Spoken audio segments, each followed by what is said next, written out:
direkod oleh PIP Unpar tahun lalu, itu tentang apa itu lubang hitam oleh saya sendiri. Kemudian juga saya dengan rekan saya di sini, Pak Renal Primulando, dan juga Pak Yanto untuk aspek teknis. Tahun lalu juga memberikan talk yang direkam dan juga dipost di YouTube. Judulnya Citra Pertama Lubang Hitam.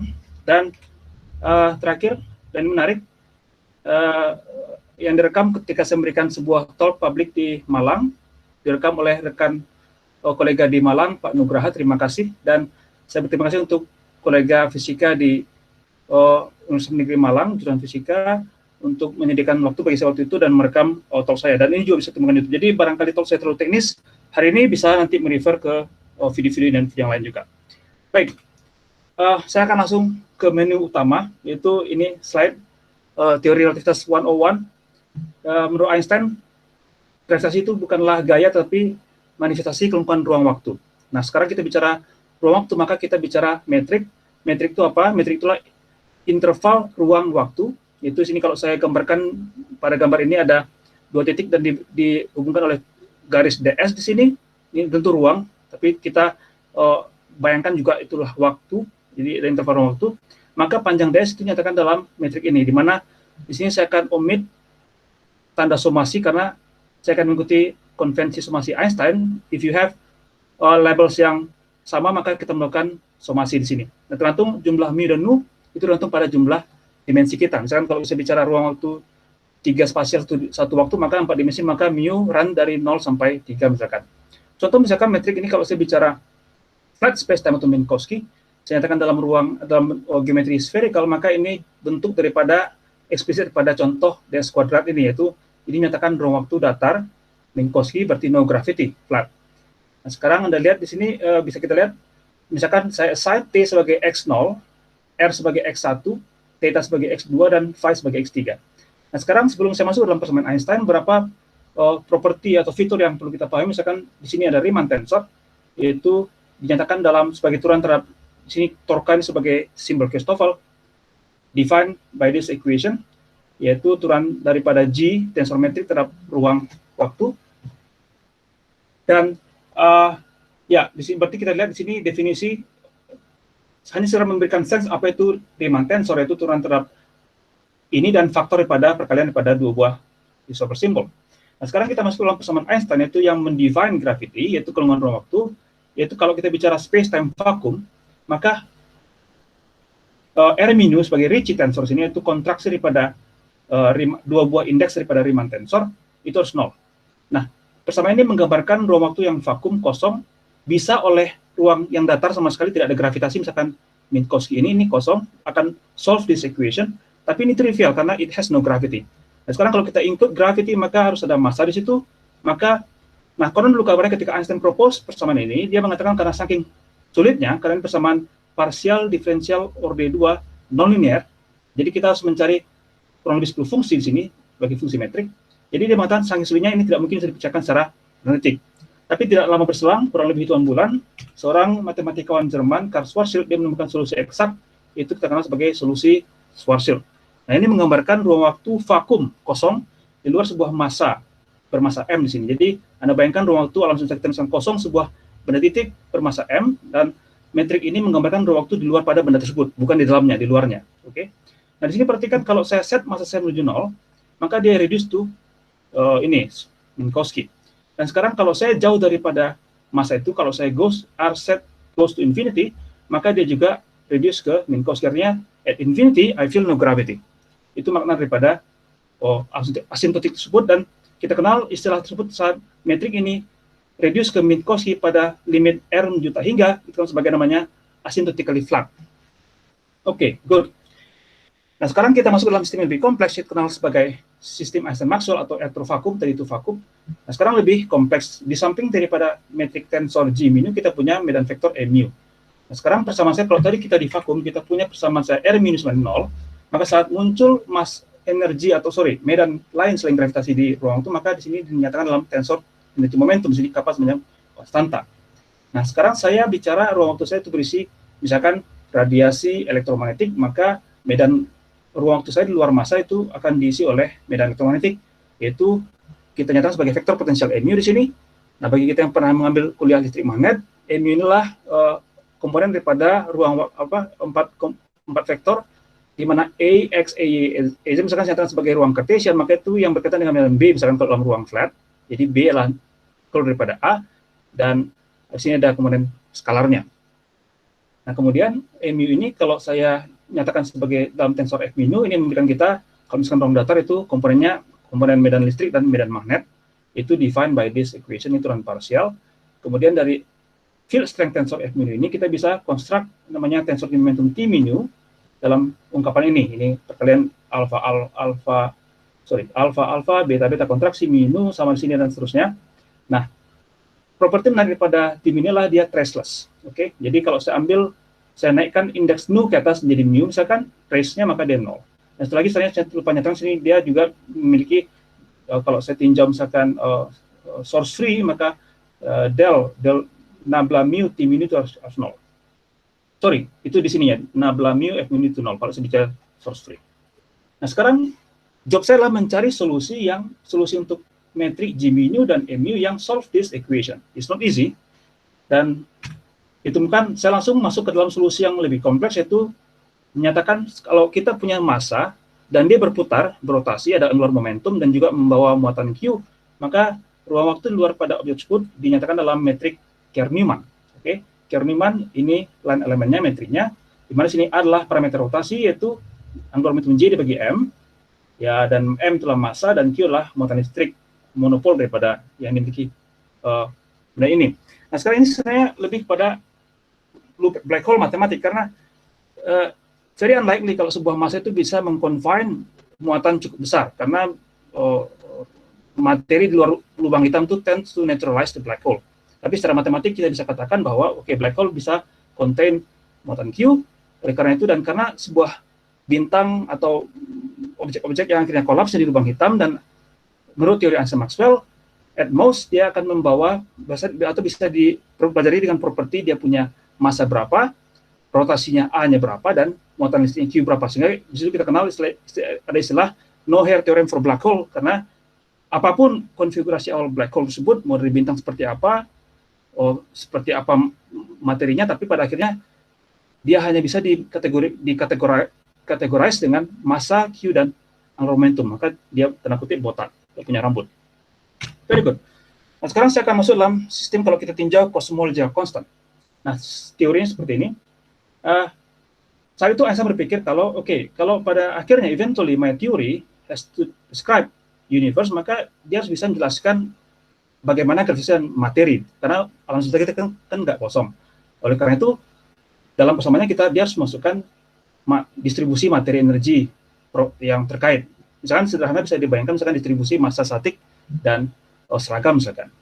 Nah, masalahnya adalah kalau dia tinjau hanya seperti ini saja, maka didapati adanya kontraksi, artinya alam semesta yang ditemukan solusi ini itu dinamik. Dan saat itu Einstein percaya bahwa alam semesta statik. Nah, karena dia ingin alam semesta statik, maka dia include lambda, agar alam semesta itu statik. Karena lambda ini semacam tekanan, pressure di sini agar alam ruang waktu itu bisa alam semesta itu statik. Nah, tidak lama berselang, Hubble menemukan, saya lupa masukkan foto, tapi Hubble menemukan bahwa alam semesta itu ekspansi. Nah, makanya Einstein mengatakan, harusnya dia tidak terlalu lambda di sini, karena naturally, his equation only describe true universe, karena memang dinamik. Makanya dikatakan ada rumor mengatakan ini blunder terbesarnya. Jadi bisa dibaca di historinya di sini, arsip ini. Ini foto dari Willem de Sitter, ilmuwan Belanda dan Einstein. Nah, sekarang artinya lambda ini bukan, maksudnya, tapi meskipun akhirnya Einstein katakan lambda ini harusnya tidak masuk, tapi pada akhirnya lambda ini juga lumayan memainkan peran penting dalam fisika. Misalkan ada yang mengatakan dia ada kaitan dengan dark energy. Nah, sekarang terlepas daripada lebih jauh apa makna lambda, tapi geometri yang mengandung lambda cukup menarik.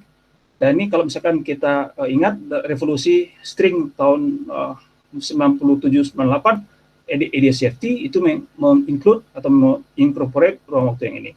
Tapi sekarang kalau saya bicara ruang waktu yang vakum, T minus 0, jadi ini nggak ada, artinya cuma ada R dan lambda, maka persamaannya seperti ini. Dan sekarang kalau kasus de Sitter space, kalau lambdanya positif, maka Ricci scalar ini akan positif, atau kalau anti de Sitter space, maka Ricci scalarnya akan negatif. Nah, sekarang sedikit memberikan kita sense apa itu misalkan ruang waktu de Sitter misalkan, karena de Sitter cukup rumit, tapi kita lihat bisa de Sitter. Nah, kita bisa, ini diberikan kalau salah oleh Lanczos, kita bisa bayangkan space kita, karena kalau kita ingin bayangkan misalkan garis, kita perlu gambar di sebuah kertas, yaitu manifold 2 dimensi, karena garis itu 1 dimensi. Artinya kalau saya ingin menggambarkan sebuah objek n dimensi, saya butuh objek atau manifold n plus 1 dimensi. Sekarang kalau saya menggambarkan manifold de Sitter 4 dimensi, saya butuh membayangkan dalam ruang Minkowski, misalkan di 5 dimensi, ini ruang Minkowski-nya, dan ini minus sign. Nah, sekarang, apa itu manifold de Sitter? Yaitu permukaan atau manifold yang memenuhi persamaan ini. Oke, dengan A adalah akar 3 per lambda konstanta kosmologi. Dan setelah melakukan pemetaan antara Z0 sampai Z4 ke masing-masing koordinat T, Chi, Theta, dan Phi di sini, maka saya dapatkan metrik yang ini. Dan kartun daripada ruang waktu ini, kita bisa lihat di sini slice daripada T itu membesar. Jadi kalau T itu membesar, maka namanya bukan lingkaran, tapi faktor jarak, atau jadi sini jadi faktor jarak, R di sini, yaitu faktor skala jarak, itu juga membesar. Ini menggambarkan ekspansi dari ruang waktu atau alam. Oke, itu semacam gambaran pada ruang de Sitter. Kalau de Sitter agak rumit dan ya mungkin bisa baca sendiri di buku ini. Very good, tapi ini nanti kita akan bahas tentang ruang waktu berkaitan dengan lambda pada kasus brain. Nah, sekarang tentang Taup-Knot space-time. Nah, ini kita lihat tadi, ini semacam solusi Schwarzschild yang solve Einstein vacuum equation.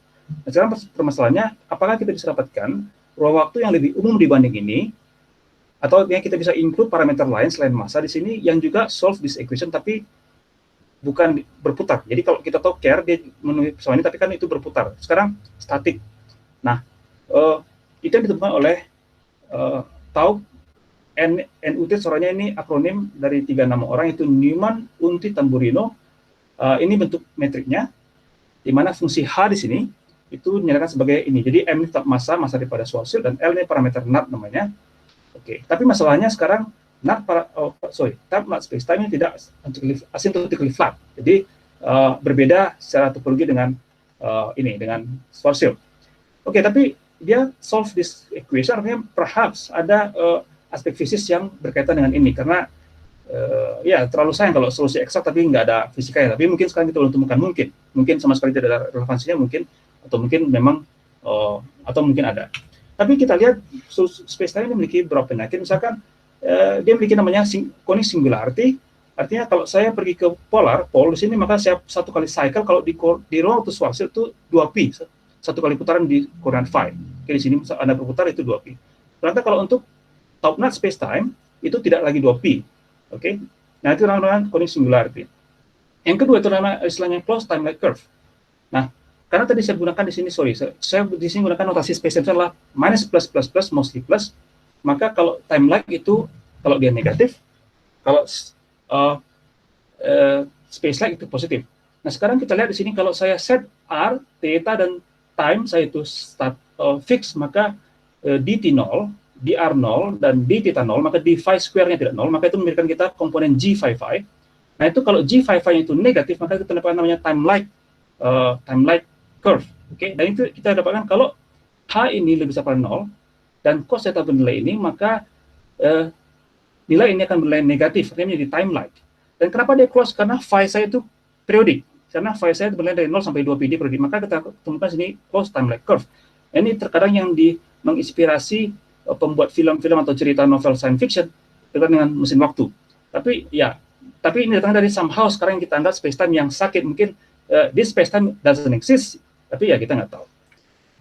Nah, terakhir itu masalah singularitas. Nah, di sini kita kenal black hole itu apa sih? Black hole itu kan singularitas covered by event horizon.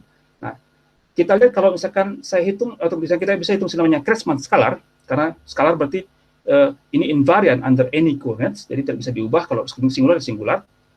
Nah, sekarang coba set L-nya 0. Di sini ada fungsi yang nggak penting, soalnya FK di sini fungsi R, di sini L pangkat K. Nah, kalau saya set L sama 0, sini, maka ini reduce to Kretschmann scalar atau square daripada Riemann tensor untuk Schwarzschild. Dan kita lihat ini menjadi 48 M square dibagi R pangkat 6. Nah, saat R sama 0, maka ini menjadi singular. Nah, itulah true singularity untuk Schwarzschild black hole yang dibungkus oleh event horizon. Tapi sekarang saat muncul L non-zero di sini, maka saat R sama 0, ini tidak lagi singular. Artinya mungkin bertanya apakah memang space-time dengan top NUT atau NUT parameter itu masih bisa menampung lubang hitam. Tapi ya itu permasalahan lain. Tapi ini properti yang menarik. Dan memang selain dia tidak strictly flat, karena di tak hingga berarti sama mungkin kita bisa masih merasakan adanya semacam gravitasi. Nah, sekarang terakhir untuk review established solution, itu solusi Kern, Newman, atau NUT, lambda, ini jadi diborong semua propertinya. Jadi ada rotasi, ada massa, ada muatan, ada NUT parameter, ada cosmic constant. Nah, ini bentuknya cukup ramai, tapi nggak begitu penting. Ini delta dan seterusnya. Nah, ini menceritakan persamaan ini. Jadi saya lupa, dan memang terpenting juga menaruh solusi untuk medan vektor mu-nya. Tapi oke, ada mu-nya dengan yang kita plug sini, maka metrik di dalam mu ini kita menceritakan sama ini. Nah, di sini ruang waktunya dia bisa menampung lubang hitam meski fitur penyakit bawaannya tetap akan dimiliki, misalkan kondisi singularity, yang asymptotic yang tidak flat, dan CTC dan seterusnya. Oke, itu review daripada established solution dalam teori Einstein-Maxwell. Sebenarnya ada solusi ini semua dirangkum, ada yang namanya Libansky-Demiansky solution, ada yang lebih umperin, tapi kita stop sampai di sini. Nah, ini bagian yang agak refresh, karena setelah ini kita kembali masuk ke dalam bagian teknis. Nah, ini kita cooling down sedikit. Lubang hitam, jadi sepertinya kita tidak perlu lagi khawatir atau misalkan ragu tentang eksistensi lubang hitam, karena misalkan di sini data sebelum ini muncul, dulu kita lihat di sini adanya objek unknown di sini gelap yang membending orbit benda masif sekitar yang sangat ekstrim, tapi kita nggak tahu itu, kita belum bisa lihat. Ini data beneran, bukan animasi dari pusat galaksi kita Bima Sakti. Tapi kita tidak bisa melihat di sini itu apa. Dan akhirnya kita arahkan teleskop kita ke galaksi M87, Messier 87, kita temukan dengan proses yang cukup complicated, akhirnya kita bisa melihat wujud asli lubang hitam seperti ini. Dan prediksi, karena ilmuwan bisa memprediksi berapa kurang lebih massa pusat galaksi ini, supermasif black hole ini, dan dia bisa based on Einstein teori bisa diprediksi berapa ukuran cincin ini, karena ini berkaitan dengan light ring. Jadi di sini ada light ring, berarti cahaya itu dia mutar melingkar seperti itu. Dan di luar light ring itu cahaya itu bisa lepas ke infinity ke kita pengamat, maka kita bisa melihat bentuk bulat seperti ini. Nah, sejauh ini yang terbaik install lubang hitam paling tidak ada dua macam. Pertama namanya yang berkaitan dengan akhir daripada sebuah bintang mati, astrofisik. Ya, yang kedua adalah lubang hitam primordial, itu berkaitan dengan terbentuk mungkin dulu di awal alam semesta kita atau semesta terbentuk mungkin oleh karena fluktuasi kuantum. Dan kalau lubang hitam primordial ini ada, mungkin harusnya karena umur semesta yang sudah sangat panjang, maka ini harusnya sudah bermassa sangat kecil, karena kita tahu black hole itu meradiasi, jadi massa tidak kekal. Dan ada juga teori mengatakan bahwa perhaps dark matter itu berkaitan dengan lubang hitam primordial. Barangkali nanti Pak Renat, kolega saya, akan memberikan talk tentang ini di sesinya. Oke, good. Nah, sekarang kita masuk ke bagian yang cukup jazz di sini, yaitu teori Kaluza-Klein. Itu pertama kali yang terkait sejarah Islam fisika, manusia berpikir bahwa mungkin kita hidup dalam sebuah hypersurface daripada sebuah higher dimensional space-time, yaitu kita kenal sebagai bulk. Nah, dulu saat tahun 1900 mungkin sekitar Einstein, ya zaman-zaman dia masih hidup, mereka belum mengenal adanya nuclear force weak dan strong. Jadi mereka berpikir hanya dua interaksi, itu gravitasi dan elektromagnetik. Gravitasi direpresentasikan oleh metrik G mu dan teori Einstein, dan vektor mu oleh teori Maxwell. Nah, tentu dulu ide daripada untuk mengunifikasi itu sudah ada sejak lama sampai sekarang. Itu sekarang pakai teori string, tapi dulu sudah ada sejak lama. Orang berpikir how can we combine electromagnetic field and gravity. Nah, ide oleh Kaluza dan Klein, mereka secara terpisah. Sebelum saya lupa, konon katanya Kaluza ini orang sangat pintar, katanya dia pas ngasih kuliah itu tanpa catatan katanya. Dia memang pasti pintar sih. Nah, kembali ke sini. Idenya maka kita tinjau space-time yang 5 dimensi, Di indeks AB di sini run dari 0, 1, 2, 3, 4. Kemudian dikompos space-time metrik dalam bentuk seperti ini. Nah, di sini vektor Maxwell mu, di sini fungsi skalar phi, dan ini G mu biasa. Nah, sekarang dalam 5 dimensi, di bulk itu, maka persamaan, jadi kita anggap bulk itu vakum, ini persamaan Einstein vakum, maka persamaan ini akan bisa ditulis ulang dalam bentuk ini, yaitu dalam bentuk persamaan garis kedua. Di mana sini R tambah tilde adalah Ricci tensor berkaitan dengan metrik G mu. Di sini R tilde berkaitan dengan metrik G tilde, dan seterusnya. Nah, di sini bentuk yang kita harapkan itu tensor momentum untuk teori Maxwell. Jadi di sini satu persamaan yang menggambarkan teori Maxwell plus teori Einstein.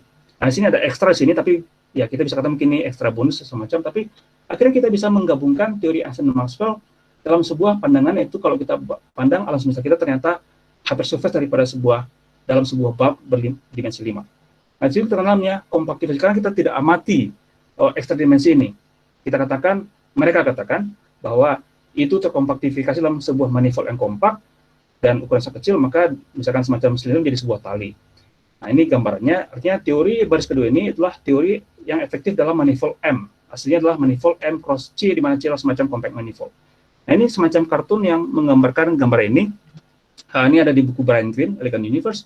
Gambarkan sebenarnya kita anggap misalkan M saya misalkan Minkowski dari datar, maka C ini mungkin kita bisa anggap semacam lingkaran-lingkaran kecil. Dari setiap titik dalam Minkowski space adalah small circle. Nah, tapi masalahnya tentu teori ini tidak bisa dikembangkan lebih jauh, karena teori ini tidak bisa menampung gaya yang lain, itu weak interaction dan strong interaction. Jadi, tapi sekedar bahwa memang ide bahwa alam semesta kita mungkin tidak hanya 4 dimensi itu sudah ada sejak lama, kurang lebih 100 tahun yang lalu. Nah, sekarang sebelum saya masuk dalam brain world, maka kita tinjau masalah hierarki. Apa itu masalah hierarki? Nah, kita ingat, kita bisa menghitung dari konstanta di alam, yaitu misalkan H bar C dan konstanta Newton G, bahwa kita bisa dapatkan massa Planck, yaitu produksi sekitar 10⁻19 GeV. Oke, ini massa yang kita mungkin semacam acuan energi universal. Nah, sekarang sementara dalam percobaan eksperimen yang paling baik yang kita lakukan, kita hanya mendapatkan skala energinya itu dalam orde 10⁻³ GeV. Oke. Nah, sekarang pertanyaanlah masalah hierarki seperti ini. Mengapa terdapat gap begitu besar antara skala Planck ini dengan skala elektrolemah? Oke. Jadi, sepertinya kalau teori itu hanya stop di skala elektrolemah, ya ini harusnya acuan energi atau skalanya, tapi ternyata harus seperti ini. Artinya seperti ini. Kalau saya misalkan bicara koreksi kuantum, jadi saya menghitung sebuah proses dalam elektronik, proses mungkin sekitar 10⁻⁴ GeV atau 10⁻³ GeV ordenya. Kemudian kalau saya memasukkan koreksi kuantumnya, maka ini yang saya masukkan. Ibarat seperti kalau kita tinjau misalkan dalam teori kuantum ke klasik, misalkan komutasi antara X dan P, itu berkaitan dengan sebanding dengan H bar kan. Kalau misalkan H bar saya nggak 0, maka X dan P commute klasik. Tapi kalau tidak 0, maka kuantum. Kalau seperti itu, maka ini menjadi koreksi kuantumnya. Tapi koreksi kuantumnya itu jauh lebih besar dibanding yang saya hitung, maka bisa memberikan misalkan massa negatif, maka ini nonsense. Maka ini jadi kita anggap sebagai masalah hierarki. Bagaimana kita bisa memahami skala fundamental yang kita amati dari skala Planck atau massa Planck yang harusnya ada berdasarkan perhitungan daripada konstan yang kita punya. Untuk mencegah masalah ini ada beberapa alternatif, misalkan orang bicara supersimetri dan yang lain, tapi pada seminar ini kita akan tinjau atau review kalau kita anggap atau pandang solusi untuk ini based on geometry. Nah, sekarang kita tinjau misalkan mungkin toy model, atau saya nggak tahu mungkin artinya model ADD atau yang lain, tapi kita anggap misalkan toy model, bagaimana kalau kita meninjau alam semesta kita dalam bulk itu bisa ternyata menyembuhkan masalah hierarki tadi. Nah, di sini saya ikuti konvensi buku yang saya gunakan untuk menyiapkan slide ini, yaitu dari teori Tasi lecture dari Sabasaki. Di sini nomor arsipnya dia gunakan konvensi dimensi daripada Ricci, skala Ricci tensor itu adalah 2, dan dimensi daripada D pangkat N dari X, yaitu elemen integran inilah minus N. Oke, itu konvensinya. Dan tentu untuk aksi kita harus punya berdimensi 0. Nah, maka sekarang kalau saya tinjau, misalkan di bab saya itu adalah berdimensi 4 plus N, maka agar dimensi ini 0, maka ingat di sini tadi dimensinya adalah minus N, maka, ini jadi minus 4 minus N, karena 4 plus N. Nah, ini menjadi, ini tab 2. Maka agar ini berdimensi 0, maka 2 minus 4 minus N, agar menjadi ditambah sini N plus 2. Oke, jadi berdimensi 0. Nah, misalnya kalau saya sekarang pergi ke 4 dimensi, maka ini massa Planck square, ini punya dimensi 2, dan ini, dan akhirnya kita bisa dapatkan, kita lihat di sini, ini punya dimensi 2, dimensi 4, dimensi minus 4, dimensi 2, pakai dimensi 0. Nah, sekarang kalau misalkan ruang waktu saya datar 4 dimensi, dan misalkan ekstremisnya itu berupa manifold kompak, misalkan bola berdimensi N, bola berdimensi N dengan radius R, dan sekarang kita anggap sini S inilah perturbasi, kita bisa anggap ini 0 sebenarnya, jadi Minkowski, maka hasilnya adalah hasil integral ini itu akan menghasilkan satu faktor yang hanya berintegrasi integran daripada dimensi ekstra, satu bagian yang memiliki bagian 4 dimensinya, dan bagian ini itu yang bisa kita bawa menjadi skala Planck kita. Jadi ini skala fundamental, ini skala Planck. Maka muncul persoalan ini dari menyamakan ini ke sini, oke? Nah, sekarang kalau kita set bahwa misalkan kita inginkan skala fundamental saya misalkan pada skala elektroweak itu 1,3 GeV, sementara Planck ini 1,19 GeV, maka saya bisa dapatkan persamaan yang ini dari menyamakan ini. Ya, dengan tentu mengubah dari sentimeter dari GeV ke sentimeter.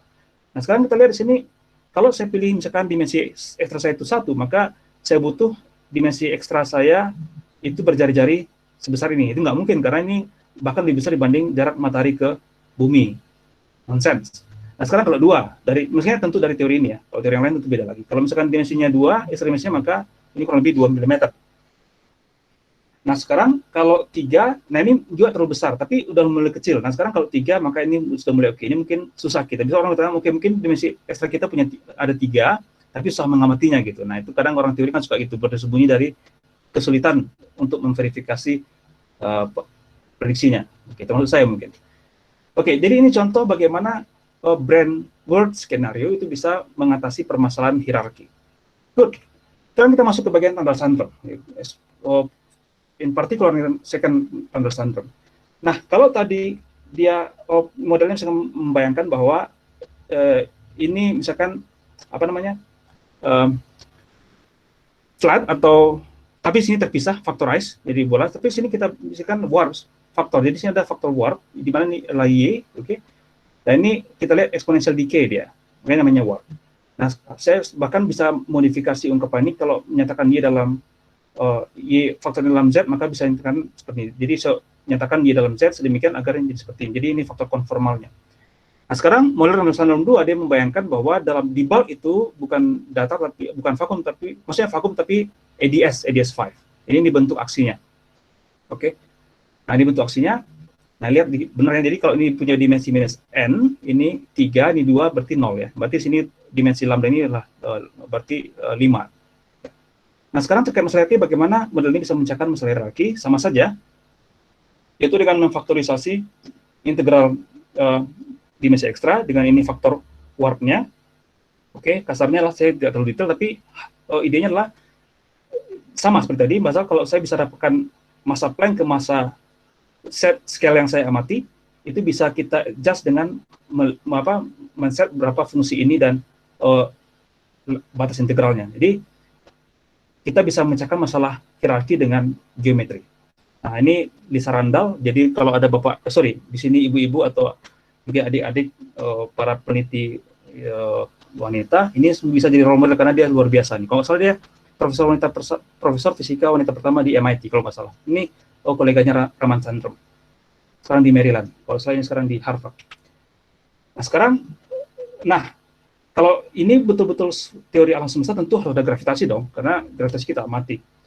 Maka kalau ada gravitasi, nah ini diusulkan oleh Chamberlain, Hawking, dan Real tahun 2000 di paper PRD. Nah, dia ganti saja bahwa ini bisa menjadi misalkan Schwarzschild, oke. Ini Schwarzschild, ini seperti ini, maka dia klaim ini sudah bisa menggambarkan black hole di tree brand. Jadi localized black hole. Jadi factorize-nya nicely, ini Schwarzschild punya lubang hitam, ini total bulk-nya. Nah, sekarang kalau kita hitung Kretschmann scalarnya atau square Riemann tensor seperti ini.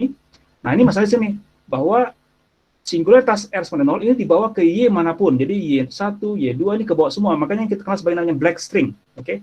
Jadi black string ini di ADS, misalkan di manifold ADS5 yang biru sebagai black string, maka ini dinyatakan limit seperti ini. Karena singularitasnya terbawa jadi black string. Mungkin it's okay, karena kita bisa bayangkan kalau misalkan bola mungkin sebuah lubang di sebuah permukaan Indonesia itu titik mungkin, atau oleh karena adanya tali di situ gitu. Tapi masalahnya black string itu tidak stabil di ADS, ruang ADS ini kita kenal sebagai Gregory-Lavelame instability. Artinya ini kalau diganggu gangguan kecil saja ini jadi hancur gitu. Masalahnya apakah lubang hitam itu jadi stabil nggak? Sementara kita mati, lubang hitam kan sebenarnya stabil ya. Artinya solusi ini sebenarnya tidak baik. Semua perni di set lumayan banyak, tapi solusinya tidak baik. Nah, sekarang terlepas daripada ini namanya pandangan dari dari bulk ke brand. Sekarang kita lupakan bagaimana kita bisa menyambungkan antara brand dengan bulk. Kita fokus dari brand point of view saja. Jadi brand itulah yang merah di sini, bulk itu totalnya. Jadi brand itu hyperspace daripada bulk. Nah, sekarang kalau kita hanya fokus di brand saja, mungkin kita bisa dapatkan dari persamaan di bulk yang ini. Saya gunakan indeks besar sini, berarti teori gravitasi di bulk. Ini Ricci tensor, ini konstanta cos memiliki 5 dimensi, ini semacam konstanta, ini tensor di momentum di 5 dimensi, highlight induced metric di brain, gain lah tensor di, metric tensor di bulk, tau mn lah tensor di momentum di brainnya, dan ini nyatakan berada di fungsi delta Dirac bahwa berada di brain posisi di mana gitu, di Y berapa, ini Y itu yang sebelah sananya. Nah, ini sini Shiromizu, Maeda Sasaki menggunakan Gauss-Kodachi projection, jadi persamaan ini bisa diproyeksikan ke persamaan di brain. Akhirnya seperti ini. Cukup complicated, silakan kalau mau melihat di papernya ada di, nanti saya berikan arsip di paper saya, bagi yang tertarik, tapi saya hanya pengen fokus di sini aja, karena ini persamaan yang akan saya main-mainkan dalam slide berikutnya.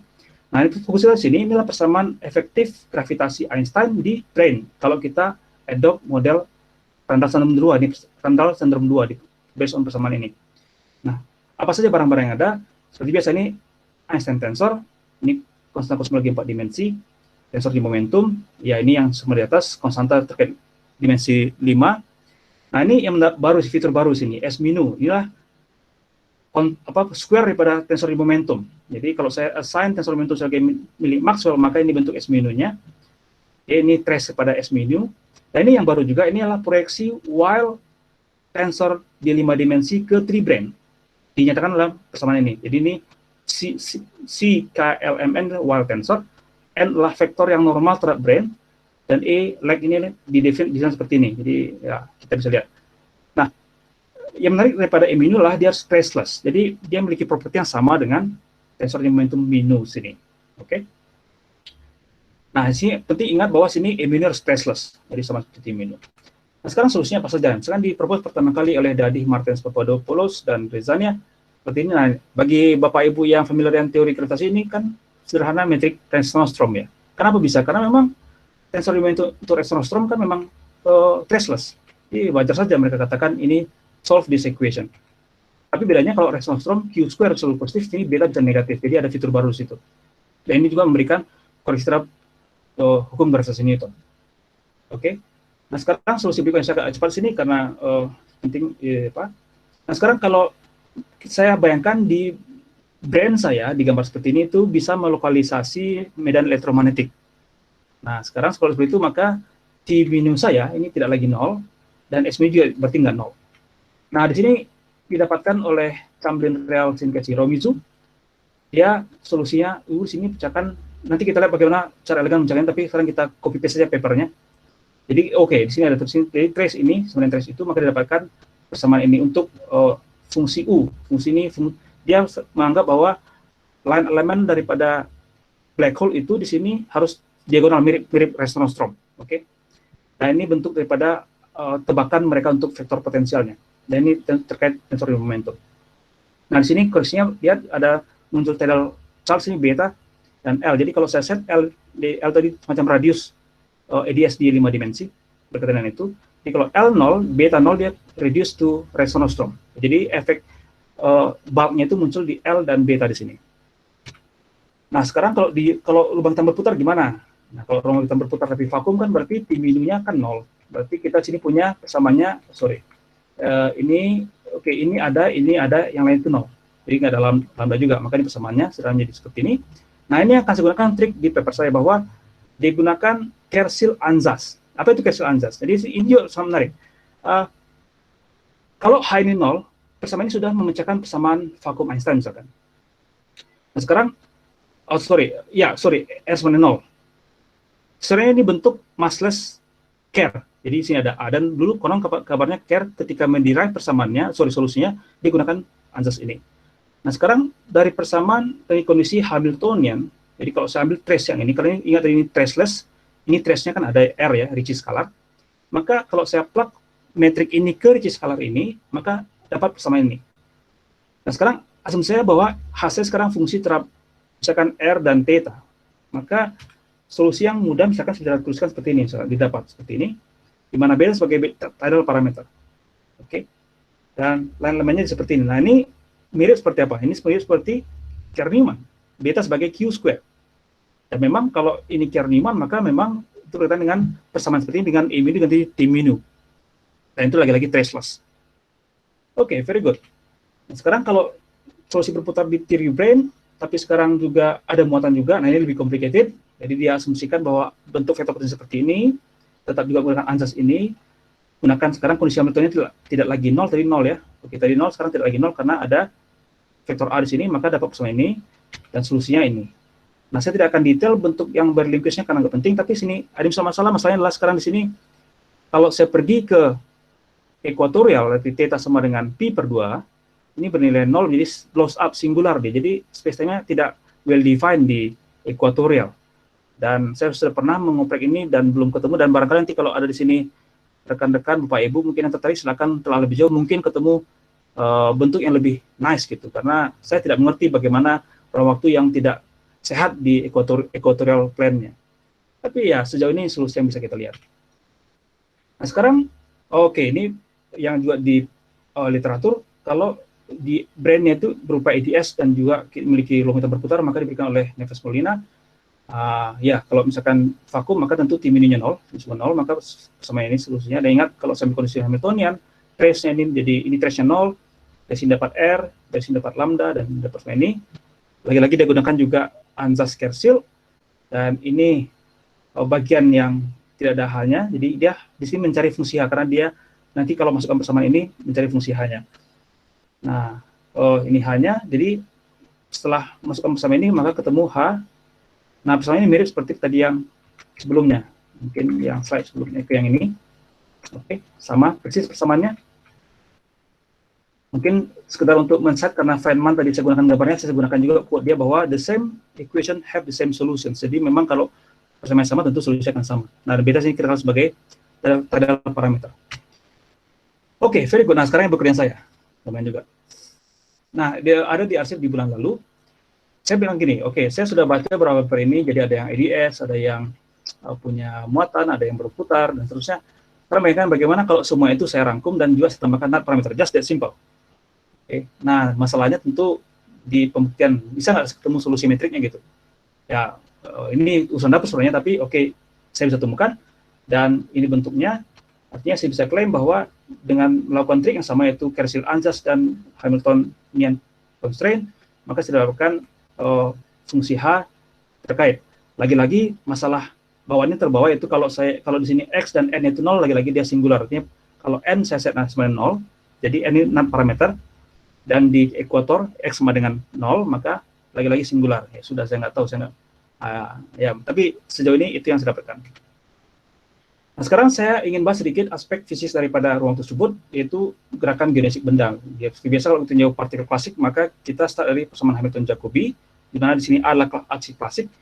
Dan sekarang kalau ruang waktu saya itu memiliki simetri, nah sekarang saya tunjuk sini hanya ruang waktu ini tanpa muatan Q, karena susah kalau ada muatan Q-nya. Jadi, dan muatan Q tidak ada lambda, jadi hanya berputar, ada pedal charge dan ada parameter NAT. Nah, ini karena ruang waktu saya memiliki simetri aksial dan stasioner, maka saya bisa gunakan ansatz untuk aksi seperti ini. Nah, dari sana bisa nanti dapatkan konstanta gerak, yaitu X berkaitan dengan atau momentum dalam koordinat X. Ini saya gunakan X-nya theta dalam koordinat biasa, tapi karena theta saya malas menulis cos theta dan sin theta, maka saya gunakan X di sini. Jadi X sama dengan cos theta, maka sin theta adalah akar dari 1 min X kuadrat. Nah, ini berkaitan dengan momentum dalam arah radial. Nah, sekarang kalau saya bicara circular motion, maka ini adalah 0 karena tidak ada kecepatan dalam arah radial. Dan sekarang kalau saya bicara equatorial motion, maka ini harus 0 pada X sama dengan 0. Jadi equator. Masalahnya adalah saat muncul NAT parameter N, maka persamaan ini tidak lagi trivial. Kalau di spacetime tanpa NAT parameter ini otomatis akan 0, tapi dengan spacetime dengan NAT parameter ini tidak lagi 0. Jadi berikan tambahan constraint untuk sistem saya. Nah, singkat kata, dalam pikiran saya tidak bisa mendapatkan gerakan geodesik melingkar ekuatorial, baik untuk time lag maupun null, karena NAT parameter ini. Oke. Nah, sekarang ini bagian yang belum saya post, tapi sudah saya kerjakan beberapa hari terakhir, yaitu saya pernah mengerjakan namanya magnetized spacetime. Jadi, ruang waktu yang diisi oleh sebuah medan magnet yang homogen. Memang sedikit absurd, tapi ini sering digunakan model untuk menggambarkan proses jet di sekitar lubang hitam. Jadi ada situ plasma atau materi berputar punya muatan, maka akan muncul medan magnet. Nah, sekarang T-minu oleh magnetized ini juga bersifat traceless. Nah, sekarang saya bisa gunakan trik yang sama, yaitu korespondensi T-minu ke E-minu, tapi untuk T-minu milik magnetized and spacetime. Nah, misalkan untuk kasus Schwarzschild, nah, di sini parameter delta jadi sebenarnya B square sini, medan magnet, tapi saya ganti jadi delta sini sebagai parameter distorsi. Nah, tadi saya lupa bahwa solusi sebelumnya, oke. Ya, yang ini kan memiliki horizon 2 buah. Padahal klaimnya kan harusnya kan Schwarzschild hanya satu. Jadi ketika diintroduce beta tidal charge dari kontribusi bulk space-time, mengakibatkan struktur horizon berubah. Tapi diklaim, oke, kita anggap saja horizon yang itu horizon paling luar gitu. Itu cara mereka berklaim. Nah, sekarang dalam cara seperti ini, atau yang saya tinjau, nah di sini horizonnya tetap sama, beda. Sekarang tapi masalahnya adalah muncul efek distorsi di sini, itu dia agak melonjong gitu kan, karena semacam tertarik oleh bulknya. Nah, sekarang ya bisa, jadi kalau saya pengen selamatkan struktur horizonnya, maka bentuknya tidak lagi spherical symmetry. Kalau saya pengen selamatkan spherical symmetrinya, maka horizonnya jadi degenerasi dan seterusnya. Tapi memang nggak ada yang gratis, kalau kita pengen nyoba sesuatu ada harga yang dibayar. Nah, ini masih in progress, saya juga agak ragu, tapi oke, mungkin kalaupun salah, tapi at least matematikanya kan benar ya. Nah, ini E-minu terkait daripada metrik solusi ini. Nah, ini mungkin yang kita bisa bagi rekan-rekan Bapak Ibu yang mengerjakan gravitasi, hal-hal yang mungkin bisa di follow up. Misalkan tadi saya klaim saya ditemukan solusi lubang hitam, EDS ya. Jadi kalau saya matikan parameter rotasi, maka saya temukan semacam mirip resonanstrom EDS, tapi karena dalam konteks brane. Nah, itu aspek termodinamikanya bagaimana, karena itu harusnya menarik, karena misalnya semacam Hawking phase transition. Nah, itu kayaknya belum pernah mengerjakan. Atau misalkan kalau lubang hitam care EDS dengan tidal charge, yang tadi di solusi yang saya tuliskan, apakah stabil nggak dengan gangguan perturbatif, terutama karena munculnya tidal charge ini. Karena kita tahu bahwa care EDS ada yang mengatakan nggak stabil. Nah, ini problem yang susah nih, sebenarnya, dan sudah dikerjakan dalam kurang lebih mungkin 10 tahun terakhir, kalau nggak salah.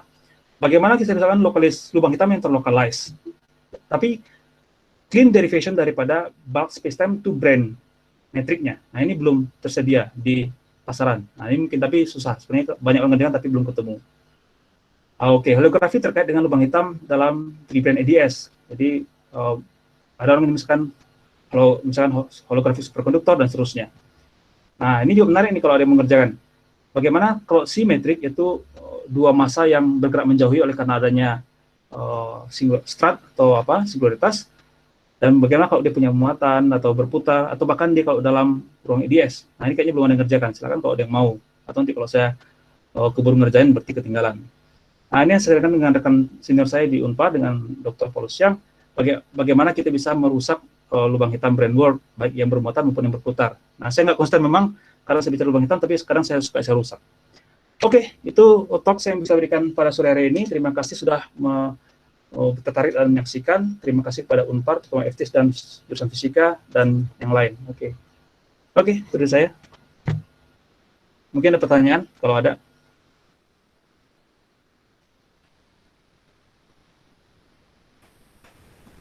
Ada? Oh, ini ada yang. Oh.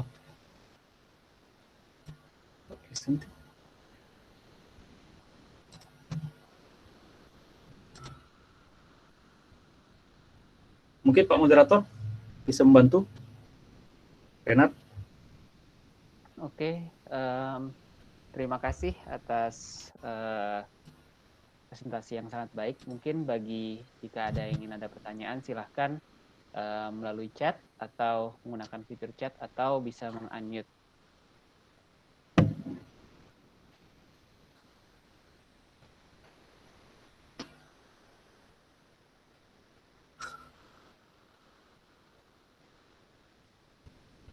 Oke, mungkin satu hal yang saya ingin tanyakan. Oke, mungkin sebagian kalau yang tertarik di terakhir tadi ada berbagai masalah yang sudah disampaikan dan yang harus diselesaikan gitu ya. Mungkin Pak Haryanto bisa memberikan saran atau masukan bagaimana kalau ada yang di antara peserta di sini tertarik untuk mulai untuk mengerjakannya gitu. Oke. Oh ya, misalkan ini misalkan aspek termodinamika kita bisa tinjau misalkan ada black hole mechanics law, itu misalkan kayak delta M, somehow TDS dan seterusnya, dan juga paling nggak misalkan radiasi Hawking, bisa pakai tunneling atau cara yang lain, tinggal masukkan saja ke metriknya. Dan ini kita biasanya meninjau, kalau saya tinjau misalkan persamaan Klein Gordon di KRDS mungkin interior charge, lantas ada nggak semacam superradiance effect-nya gitu. Ini susah, karena saya juga makanya saya nggak tahu ini. Ya ini paling susah. Nah holografi, nah ini masalahnya adalah sepertinya sampai sekarang belum ada aksi efektif di 4 dimensi yang menggambarkan sistem gravitasi di tri-brane-nya. Nah kalau ada, biasanya orang kalau bicara holographic superconductivity, dia start dari aksinya, terus melakukan perturbasi untuk metrik dan solusi vektor A misalkan, dan mendapatkan misalkan persamaan yang mirip dengan Landau-Ginzburg equation. Dari situ bisa klaim adanya superfluidity. Nah ini masalahnya kalau saya pernah reka-reka, untuk simetri kita punya nanti dua fungsi yang terpisah. Jadi kalau tadi kita ketika gunakan trik Kershel, itu satu fungsi H di sini. Tapi kalau untuk bicara simetrik itu ada dua fungsi yang independen. Nah itu susahnya. Apakah triknya masih bisa atau enggak gitu. Nah kalau ini tentu nggak kasih tahu, nanti keburu disalib kan nggak lucu. Ini rahasia. Sorry, seharusnya ini presentasi ya? I'm sorry. Tidak apa-apa. Kalau misalkan ada yang misalkan kepikiran gitu solusinya atau tertarik, apakah bisa tanya ke Pak Haryanto langsung? Ya boleh sih. Mungkin ke email ya. Ya, bisa. Haryanto Siahaan, haryanto.siahaan@unpar.ac.id atau Iya. Oke, ada satu pertanyaan. Ini tadi ada pertanyaan satu, eksperimen buktikan. Oh. Ada pertanyaan dari Arkontasius. Pak, eksperimen yang lagi membuktikan dimensi lebih besar daripada 4 ada atau tidak? Nah, mungkin di sini Pak bisa bantu juga, karena konon kabarnya LHC itu kan ditujukan satu untuk membuktikan mendapatkan Higgs particle. Yang kedua, sebenarnya setelah itu kalau ini dinaikkan itu pengen membuktikan ini yang teori Arkani-Hammett ADD kalau nggak salah. Tapi ya nggak tahu gimana. Karena tadi yang saya tunjukkan di slide sebelumnya, karena misalkan model ADD itu bisa memprediksi review saya. Oke, yang ini. Ya mungkin ini bukan model ADD mungkin. Saya belum sempat proses di model ADD, tapi di sini kita bisa lihat kalau adanya, tentu kalau misalkan aksi benar kita bisa menghitung misalkan untuk hamburan dan seterusnya dari aksi yang full seperti ini. Oke. Nah, di situ kita bisa dapatkan shift atau perbedaan dari data kalau saya hanya tinjau ruang waktu yang 4 dimensi. Nah, itu seharusnya nanti yang dilakukan di LHC, tapi sepertinya belum dikerjakan. Tapi ya makanya saya pernah baca artikel katanya Arkani-Hammett juga rada nervous karena sepertinya LHC bisa membuktikan apakah teorinya benar atau salah. Ya, saya nggak tahu. Ya. Oke, ada lagi tadi mungkin? Ada pertanyaan lagi selanjutnya. Kalau Arkontasius masih penasaran bisa lanjut pertanyaannya di chat atau mau tanya langsung silahkan. Tapi kita lanjut dulu ke pertanyaan selanjutnya dari Kashfil Albar. Pertanyaannya adalah apakah gravitasi dalam brane dapat dipertubasi sehingga menghasilkan gelombang gravitasi seperti pada kasus gravitasi klasik? Ya, saya belum pernah menghitung ini, jadi mungkin jawaban saya salah, tapi harusnya bisa, karena tergantung dimensi kan Anda bisa melakukan perturbasi untuk metrik Anda dan mendapatkan harusnya persamaan gelombang yang menggambarkan gelombang gravitasi, tapi sekali lagi mungkin saya salah. Tapi harusnya secara teori ya bisa saja, karena dimensi kan hanya angka gitu, persamaannya itu juga gitu. Mungkin itu jawaban untuk Kashfil Albar. Atau mungkin kalau ada yang bisa mengkoreksi saya, silakan. Nah, ini feature kita pakai Google Meet, jadi semuanya bisa ngomong. Jadi silahkan, misalkan ada mau pertanyaan atau tanggapan yang mungkin Pak Haryanto terlupa, gitu, silahkan untuk ditambahkan di kolom chat atau mau ngomong langsung silahkan. Kemudian kita lanjut ke pertanyaan 3. Perkenalkan, saya Asnasia dari Universitas Negeri Malang. Asnaita. Mohon maaf Pak, saya belum paham apa yang dimaksud dengan brain. three brain itu sebenarnya apa? Dan tadi Bapak menyatakan bahwa alam semesta mungkin berdimensi lebih dari 4 dimensi. Bagaimana hubungannya dengan ekstra dimensi dan lubang hitam? Terima kasih banyak. Oke, terima kasih Bu Asna. Saya ketemu Bu Asna ini kalau saya 2 kali di Malang. Jadi tree brain itulah, tree itu berarti tree spasial. Jadi karena kita ruang waktu space time 3 spasial 1 waktu, maka kita hidup di tree brain. Nah, saya gambarkan tree brain saya sini, kalau saya sekarang presenting, ini yang warna merah, hypersurface daripada bulb. Jadi kalau saya pandang bulb saya misalkan 5 dimensi, maka tree brain saya itulah hypersurface-nya, somehow kartun seperti ini.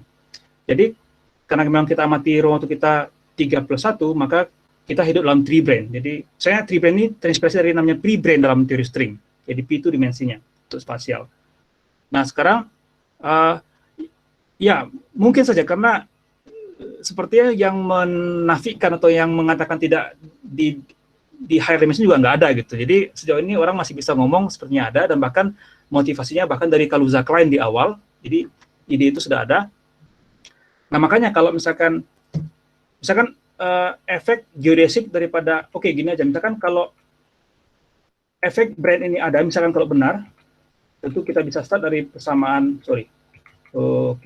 yang ini. Nih. Di sini beta ini kan bisa mulai negatif. Ini kan memberikan kontribusi untuk geodesik yang berbeda kalau beta ini nggak ada. Jadi ini kontribusi yang kita lihat bisa lihat dari adanya ekstra dimensi. Misalkan kita bisa lihat dari koreksinya mungkin nanti pada light ring misalkan, atau geodesik melingkar yang lain.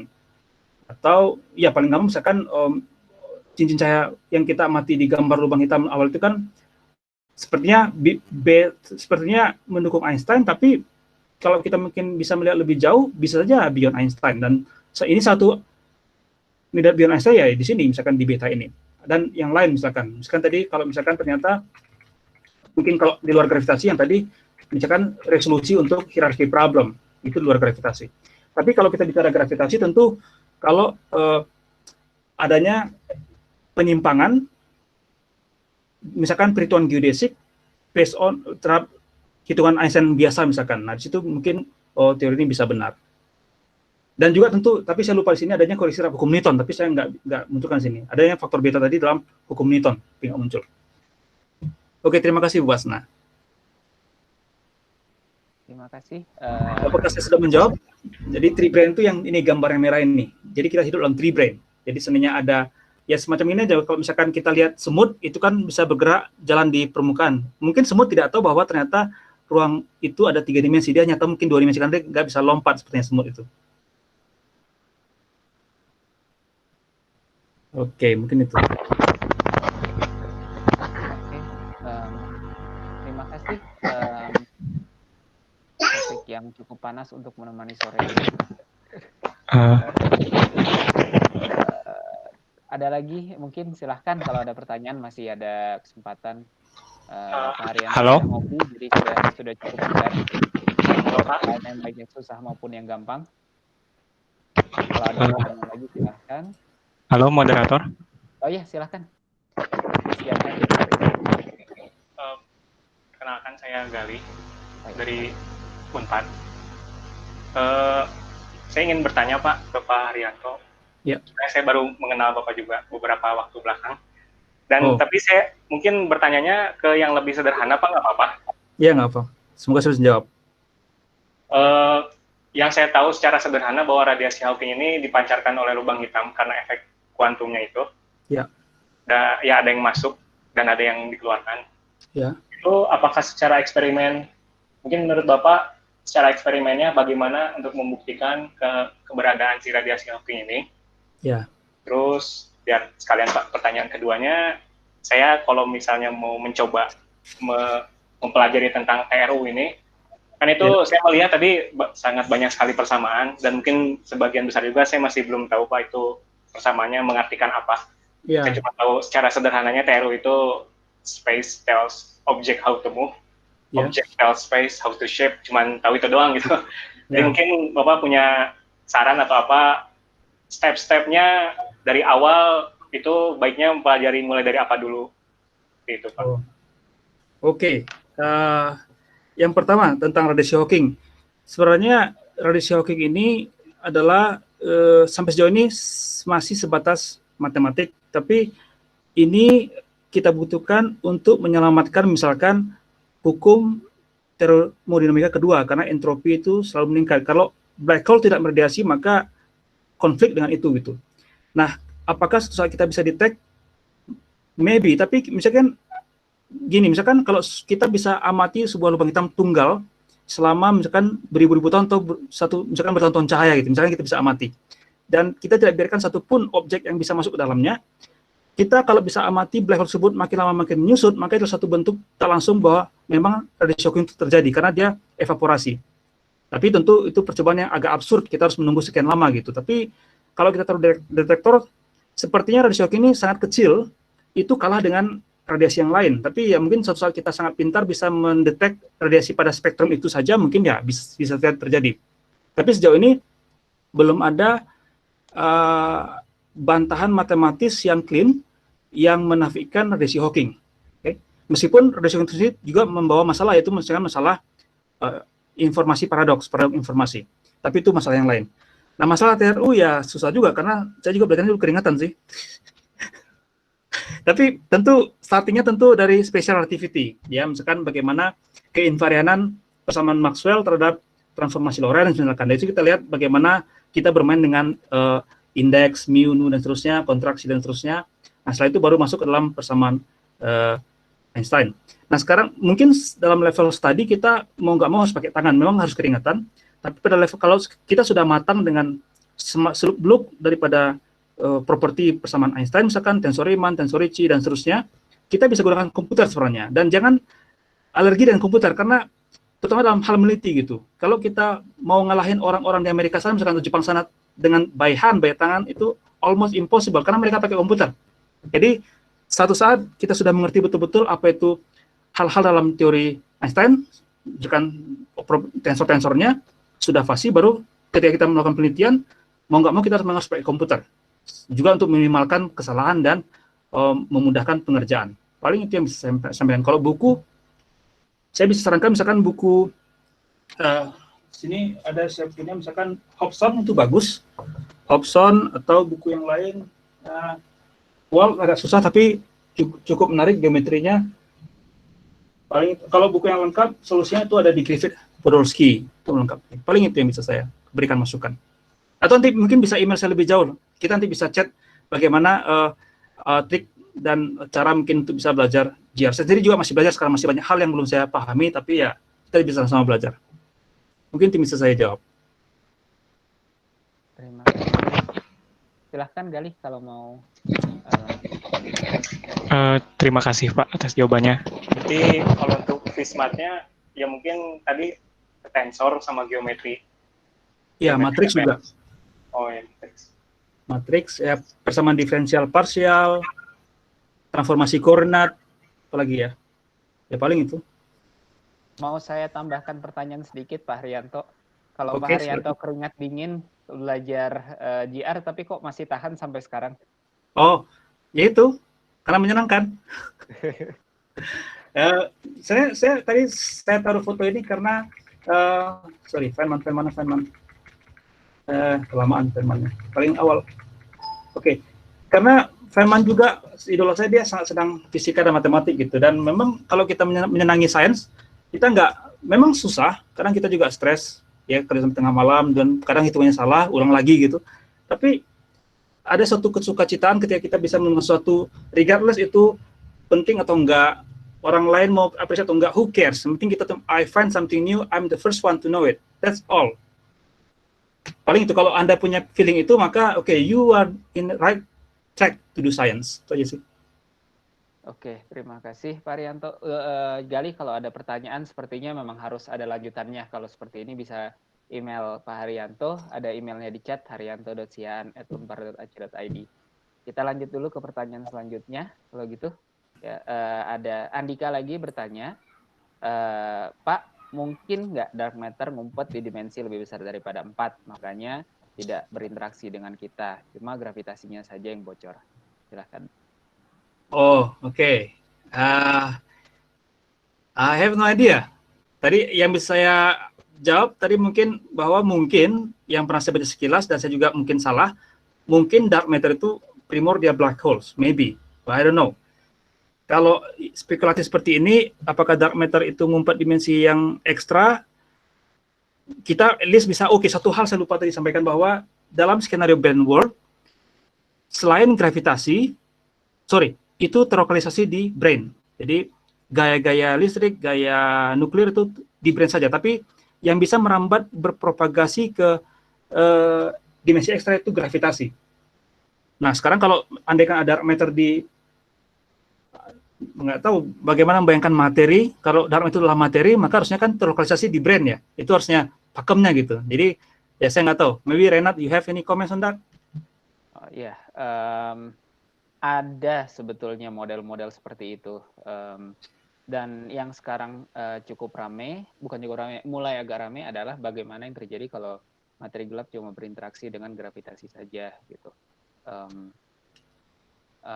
Ada beberapa paper, salah satunya Kolb yang sedang mencoba mengerjakan gimana kreasi dark matter kalau dari gravitasi saja. Jadi itu adalah satu pertanyaan besar yang lebih fundamentalnya adalah kita nggak tahu materi gelap itu berinteraksi apa saja, bagaimana. Jadi kita harus terbuka terhadap semua ide yang mungkin, termasuk adalah dark matter ngumpet dimensi 4 atau dark matter cuma berinteraksi dengan gravitasi saja. Nah, kalau kita sudah punya model seperti itu, sekarang pertanyaan kita konsekuensinya apa? Itu segala sesuatu konsekuensinya apa dan kita mengukurnya bagaimana. Nah, itu adalah pekerjaan yang harus dikerjakan sekarang gitu. Jadi kalau sekarang kita ngerjakan dark matter, itu kita pokoknya ide apa aja. Jadi kita boleh buat asumsi, pertanyaannya konsekuensinya apa gitu. Nah, kalau cuma gravitasi saja, itu konsekuensinya jauh lebih susah terdeteksi. Tapi ya kita harus berusaha gimana sih cara ngedeteksinya gitu. Jadi itu adalah deteksinya selain dengan cara cuma nunggu gravitasinya saja gitu. Dari mana kita tahu dark matter cuma berinteraksi dengan gravitasi gitu. Tapi pertanyaan awalnya, kalau cuma berinteraksi dengan gravitasi, awalnya kita dapat dark matter itu dari mana? Itu kan pertanyaan susah juga kan gitu. Jadi setiap kali kita bikin asumsi, kita selalu ada pertanyaan lanjutannya gitu. Jadi ya itu open area juga untuk melakukan risetnya. Gitu. Jadi saya menjawab. Tidak apa-apa. Mungkin ada lagi yang lain, silahkan bertanya.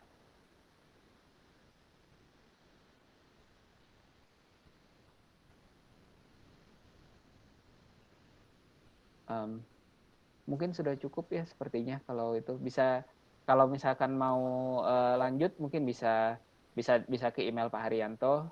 Nanti kalau Pak Haryanto mau menghubungkan lagi dengan beberapa dosen di Fisika Unpar, itu misalkan pertanyaan tentang spesifik yang lain gitu, yang dosen lain di Fisika Unpar bisa menjawab gitu, akan bisa disambungkan oleh Pak Haryanto. Jadi bisa kontak saja langsung Pak Haryanto, haryanto.siaan@unpar.ac.id.